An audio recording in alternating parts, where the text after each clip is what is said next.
नमस्कार, स्वागत है एक बार फिर। Welcome back. इस वीडियो में हम भगवत गीता के 8वें अध्याय का 13वां और 14वां श्लोक चैंट करना सीखेंगे। In this video we will learn how to chant the 13th and the 14th shloka of chapter 8 of the Bhagavad Gita. And the shloka number 13 goes like this. 13वें श्लोक को हम इस तरह से चैंट करते हैं। ओमित्येकाक्षरं ब्रह्म व्याहरन् मामनुस्मरन् यः प्रयाति त्यजन् देहं स याति परमां गतिम्। पहले देखते हैं इस श्लोक में पहला और तीसरा चरण कहां पे छूटते हैं। मैंने कैसे चैंट किया था? ओमित्येकाक्षरं ब्रह्म,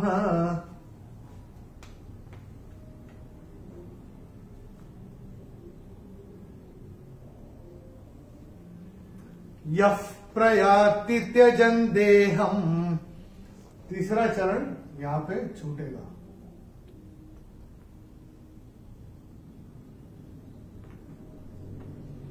अभी देखते हैं श्लोक में कौन कौन से नियम लागू होते हैं। The rules that apply on this श्लोक, लेट्स हैव अ लुक। पहले चरण में र के ऊपर अनुस्वार के बाद का अक्षर है ब, और अनुस्वार के बाद जब ब आएगा तो अनुस्वार का उच्चारण होगा म। तो यह हम अपनी किताब में नोट करके रख सकते हैं।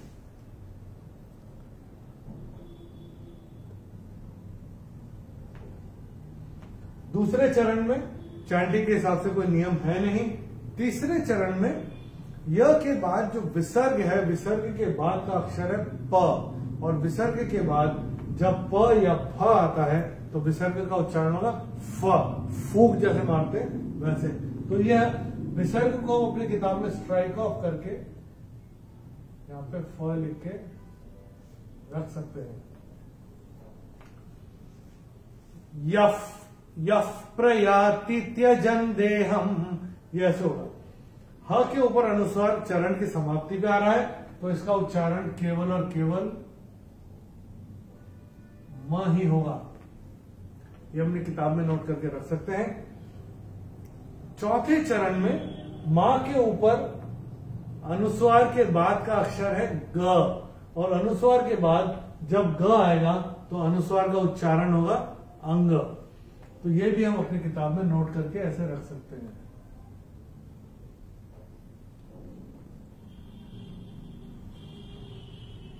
सयाति परमां गतिम्, सयाति परमां गतिम्, ये कैसे करके आएगा। चलिए एक बार मिलके चैंट करते हैं। मैं करूंगा, मेरे पश्चात आप चैंट करिएगा। ओमित्येकाक्षरं ब्रह्म, ओमित्येकाक्षरं ब्रह्म व्याहरन् मामनुस्मरन्, व्याहरन् मामनुस्मरन् यः प्रयाति त्यजन् देहम्, यः प्रयाति त्यजन् देहम् स याति परमां गतिम्, स याति परमां गतिम्। चलिए अभी 14वां श्लोक देखते हैं। पहले बताता हूं इसको चैंट कैसे करते हैं। Let me chant it for you first. अनन्यचेता सततम् यो मां स्मरति नित्यशः तस्याहं सुलभः पार्थ नित्ययुक्तस्य योगिनः। पहले देखते हैं इस श्लोक में तीसरा और पहला चरण कहां पे छूटते हैं। तो मैंने कैसे चैंट किया था? अनन्यचेता सततम। पहला चरण इस श्लोक का यहां पे छूटेगा। तस्याहं सुलभः पार्थ, तीसरा चरण यहां पे छूटेगा। अभी देखते हैं कि इस श्लोक में कौन कौन से नियम लागू होते हैं। The rules that apply on this श्लोक, लेट्स हैव अ लुक। पहले चरण में ता के बाद विसर्ग के बाद का जो अक्षर है वो है स, और विसर्ग के बाद अगर श, श या स आता है तो विसर्ग का उच्चारण आधा श, श या स होता है। तो यहां पे चूंकि स आ रहा है तो विसर्ग का उच्चारण होगा स आधा। तो ये भी हम अपनी किताब में नोट करके रख सकते हैं। तो मैंने कैसे चैंट किया था, अनन्य चेता सततम, ये ऐसे करके आएगा। अब त के ऊपर चरण की समाप्ति पे जो अनुस्वार आ रहा है, चरण की समाप्ति पे आ रहा है, तो इसका उच्चारण केवल और केवल मां ही होगा। दूसरे चरण में मां के ऊपर अनुस्वार के बाद का अक्षर है स, और अनुस्वार के बाद जब स आएगा तो अनुस्वार का उच्चारण होगा म। तो ये भी हम अपनी किताब में नोट करके रख सकते हैं। दूसरे चरण की समाप्ति पे जो विसर्ग आ रहा है, चरण की समाप्ति पे आ रहा है, तो उसका उच्चारण केवल और केवल ह ही होगा। नित्यशः ऐसे करके आएगा। तीसरे चरण में ह के ऊपर अनुस्वार के बाद का अक्षर है स, और जैसे हमने यहाँ पे देखा था अनुस्वार के बाद का अक्षर अगर स होगा तो अनुस्वार का उच्चारण होगा म।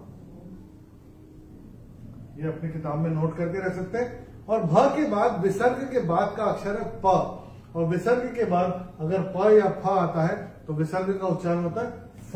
जैसे हमने यहाँ देखा था, विसर्ग के बाद अगर प या फ आता है तो विसर्ग का उच्चारण होता है फ।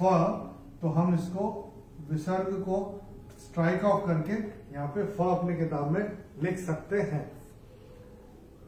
ये कैसे, तस्याहं सुलभः पार्थ, ऐसे करके आएगा।